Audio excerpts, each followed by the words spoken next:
ओम नमः शिवाय। दोस्तों, स्वागत है आपका अपने चैनल मदर अर्थ योगिक यात्रा पे। निर्वाणा प्राप्ति के इस सीरीज में आप सभी का बहुत बहुत स्वागत है। डायरी के अनुभव को साझा करने से पहले आप सबों के लिए एक गाइडेंस है। 2025 मार्च स्पेशल निर्वाणा प्राप्ति के जो ये सीरीज चल रहे हैं, इसमें बहुत सारे बोध की प्राप्ति के दौरान बहुत सारे, उससे पहले ट्रिगर्स होते हैं, बहुत सारी परीक्षाएं होती हैं यूनिवर्स की। तो ये जो 2025 का तीसरा मंथ मार्च के समय साधकों के लिए यानी स्पिरिचुअल सोल के लिए काफी मूड स्विंग्स, ट्रिगर्स और असमंजस वाली लग रही होंगी। साथ ही सोलर एक्लिप्स की एनर्जी जो 14 मार्च को है, ये हमारे सूर्य पे ग्रहण लगा रहे हैं। राहु यानी ज्ञान, तेज, सोल शाइन, सभी कुछ राहु द्वारा ढक लिया जाएगा। आप मतलब समझ रहे हैं ना? जिसके कारण जो सही फैसले लेने हैं, काम रहना है, कूल रहना है, उसे ट्रिगर मिलेंगी। इसमें आप सभी का फाइनल टेस्ट भी हो जाएगा। तो इस समय को शांत रहकर स्वयं को सभी जगह से कट करके अपने मंत्र या नाम जाप, ईश्वर पर विश्वास और छोड़ दीजिए सभी कुछ ईश्वर के चरण में, सरेंडर कर दीजिए। इस आध्यात्मिक चैनल के पर्पस भी यही है कि आप सभी को अनुभव यानी डायरी के अनुभव को सिर्फ साझा करना नहीं है। इस भ्रम से बाहर आइए। इस अनुभव को आपके साथ शेयर इसलिए किया जा रहा है कि विश्वास के साथ की यात्रा है। आत्मा की जर्नी को इस धरती के अनुभव, अंतरिक्ष के अनुभव, पाताल के अनुभव यानी जीवन अनुभव, सर्वाइवल एक्सपीरियंस, इसी शरीर के माध्यम से लेकर या कहें अपने उच्च आत्मिक स्थिति को प्राप्त करनी है। इसी शरीर को माध्यम बनाकर, जिसके माध्यम नाम जाप, मंत्र जाप, कर्मों को शुद्ध करना और वननेस यानी एकता को समझना है। और ये सभी प्राप्त होते हैं जब आप स्वयं को यूनिवर्स को सरेंडर कर देते हैं, या ईश्वर, राम, कृष्ण, शिव, जिन भी नाम को आप रिलेट करते हो। इस समय को थोड़ा अवेयरनेस के साथ स्वयं को कछुए की भांति समेट लीजिए। एक साधारण पूर्णिमा या अमावस्या लोगों के भावनाओं को उछाल कर सरफेस पर ले आती हैं। ये सब तो आपको पता होगा। अब ये जो फुल मून आ रहा है, जिसे ब्लड मून के नाम से जानते हैं, ये आपके मूलाधार को ट्रिगर करेंगी। मूलाधार के ट्रिगर का क्या मतलब है? आपके बेस को ही हिला देंगी, जिससे पहले वाली सारी मानसिकताएं पूरी तरह ट्रिगर हो सकती हैं। यानी आपके विश्वास की नींव हिलने वाली है। डराना मेरा मकसद नहीं है, मैं इसलिए बतला रही हूं कि ताकि आप अवेयरनेस में रहकर चीजों को फाइंड आउट करें अपने अंदर और शांत रहकर बस गुजरने दें। होली नजदीक है, जो रंगों का त्योहार है, और अध्यात्म रंगों का सही मतलब समझाता है, जिसे समझने के लिए आत्म मंथन लगती है। और हम सभी को पता है, समुद्र मंथन जब हुआ तो उसमें 14 रत्न प्राप्त हुए थे। इसी तरह आत्म मंथन में रत्न ही प्राप्त होंगे। और हलाहल विष मेरे भगवान भोलेनाथ ने अपने कंठ में धारण किया था, पृथ्वी के कल्याण के लिए, सभी जीवों के कल्याण के लिए। एक साधक भी, विशेषकर शिव को जानने वाले, मानने वाले शब्द का प्रयोग नहीं कर रही, जानने वाले। और जब शिव को जो जानते हैं ना, तो वो विष भी अपने कंठ में ही रोक लेते हैं, ताकि जितने भी अनुभव हैं वो छन कर भीतर जा सके, ताकि उस अनुभव के द्वारा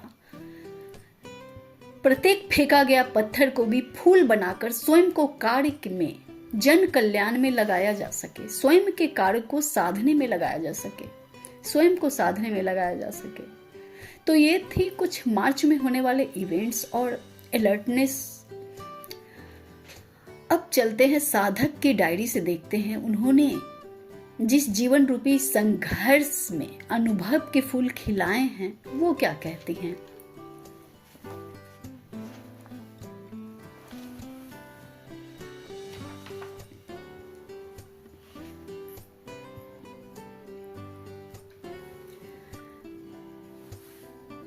ये 2021 की है, 23 की है, एक्चुअली 2023 में लिखी गई है, लेकिन मार्च की ही है, मार्च में 9 तारीख की।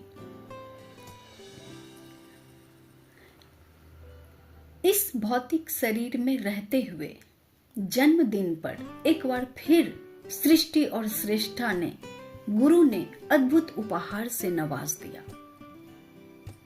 कुछ तो है गर्भ में मेरे लिए, पर मेरे लिए सामान्य है। अब जो भी उपहार है मेरे किसी निजी उपयोग का नहीं है। शायद ये उपहार मैं प्रकृति को लौटाना पसंद करूंगी। मैं सिर्फ अपने परमात्मा माता पिता के पास खाली हाथ जाना पसंद करूंगी। ना कुछ मेरा था, ना है, ना प्रकृति मेरा अब कुछ रहने देंगे। 9 तारीख की शाम से अवरोहण की प्रक्रिया, जिसकी दिशा निर्देश मुझे दी जा रही थी। होली का त्योहार एक बार कई रंग दिखाए थे और इस बार फिर दिखाया कि रंग एक ही है, वहीं से सारे रंगों की दुनिया बनी है। अनुभव अति अद्भुत, पर शरीर के परिप्रेक्ष्य में अति कष्टदायक। स्वप्न के माध्यम से, ध्यान के माध्यम से लगातार इशारे मिल रहे हैं। एक बच्ची जो अपने आराध्या की गोद में रोते रोते शांति से सो गई, सिसकते सिसकते माँ और पिता बस उसे सहला रहे हैं। और ये आगे 10 मार्च की, ये भी 2023 के 10 मार्च की लिखित है। एक बार पूर्णतः स्थिर कुंडलिनी की शक्ति से शिव के मिलन के बाद शांत, स्थिर, आनंद से परिपूर्ण, स्थिर मुस्कान, मन संसार से अति दूर, विश्राम अवस्था में, जैसे शक्ति का शिव से एक होने के बाद भौतिक शरीर को पुनः निर्माण की प्रक्रिया में लगाना होगा। शारीरिक रूप से थकान, अति थकान, पेट के भाग में खाली स्थान,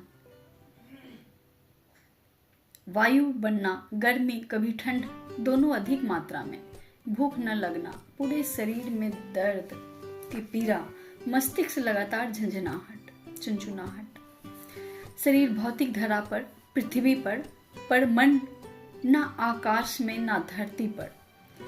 थोड़ा चलने पर श्वासें फूलने लगना, कमजोरी, चेहरे पर अति शांति के साथ अद्भुत तेज, नींद न आना, जब रात को सो तो उठने की हिम्मत ना होना।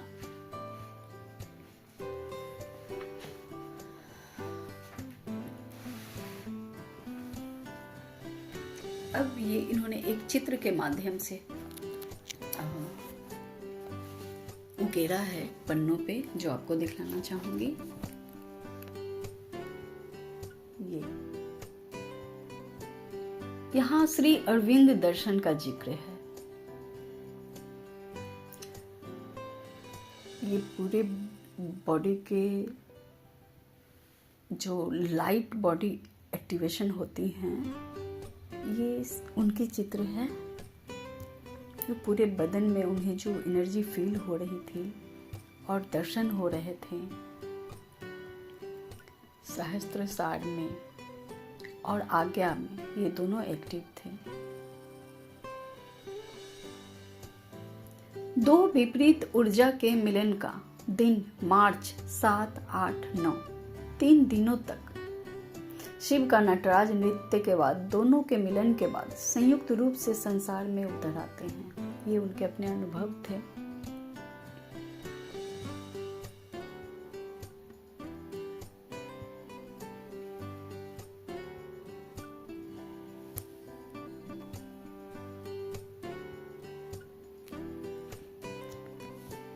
इन प्रतीकों का भी मतलब है, ये कुंडलिनी है।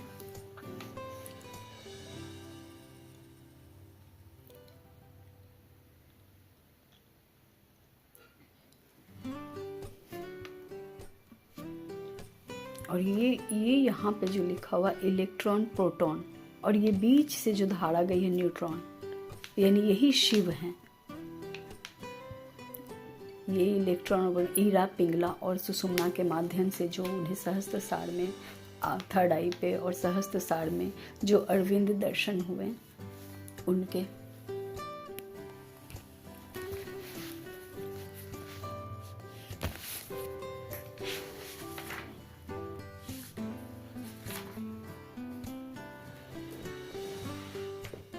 और चूंकि आज 11 तारीख है तो 11 तारीख की चर्चा भी मैं यहाँ किए देती हूँ। जो उन्होंने लिखा है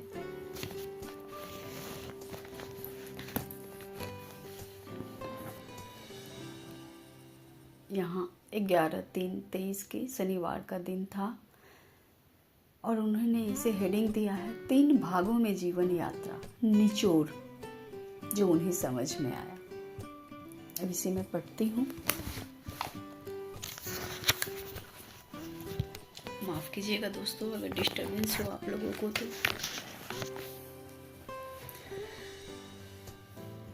प्रथम जीवन का जो निचोड़ उन्हें मिला, 3 भागों में जो जीवन यात्रा के अनुभव जो हुए और वो जो निचोड़ निकलती है, यहाँ उन्होंने लिखा है प्रथम जीवन अंत ही आरंभ है, जो ब्रैकेट में है लंबी यात्रा, काली की विध्वंस तबाही। यानी जब माँ काली अपने उनके जो विध्वंस होते हैं, जब विध्वंस हुए थे तो पुरानी जितनी भी, जिसका जिक्र मैंने किया आप लोगों से सबसे पहले जो गाइडेंस के रूप में थी कि पुरानी चीजें मिटने वाली हैं, पुरानी सारी जितने भी अंदर तक जाकर कोर तक आपकी ट्रिगर होने वाली है ताकि उसकी सफाई की जा सके। तो माँ काली का भी यही रूप है कि वो सभी पुरानी मान्यताएं, पुरानी चीजों को ध्वंस किया जा रहा है।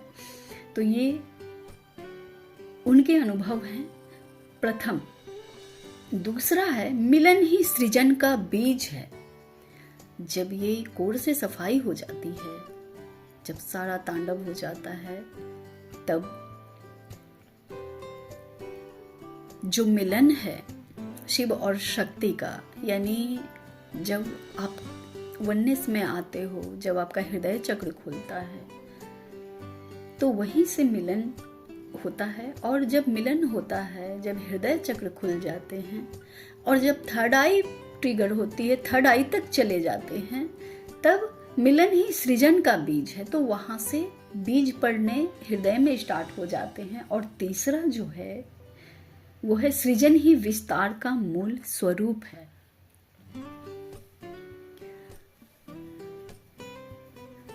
अंत ही आरंभ है, जो लंबी यात्रा है। लंबी यात्रा इसलिए है क्योंकि कई कई जन्म लगे हैं, कई कई जन्मों के जो संस्कार हैं वो सब विध्वंस होने को हैं, ट्रिगर होने को हैं। और जब वो होते हैं तो उसके बाद जो मिलन होती है, मतलब जितने भी कार्मिक पैटर्न होते हैं, जितने भी संस्कार पड़े कई कई जन्मे को, वो सब मिटने के बाद मिलन ही सृजन का बीज है। जब आपके हर चक्र खुलते हैं, जब आप वननेस में आते हैं, मिलन में आते हैं, एक हो जाते हैं, और जब एक हो जाते हैं तो सृजन ही विस्तार का मूल स्वरूप है। तो फिर क्रिएशन होती है। ये इसके बारे में है। और फिर 12/3/2023 रविवार का दिन, जो मैं आपको कल बतलाऊंगी पढ़कर। तो मिलती हूं मैं आपसे फिर अपने अगले वीडियो पे। तब तक के लिए आप सभी खुश रहें, स्वस्थ रहें। ओम नमः शिवाय।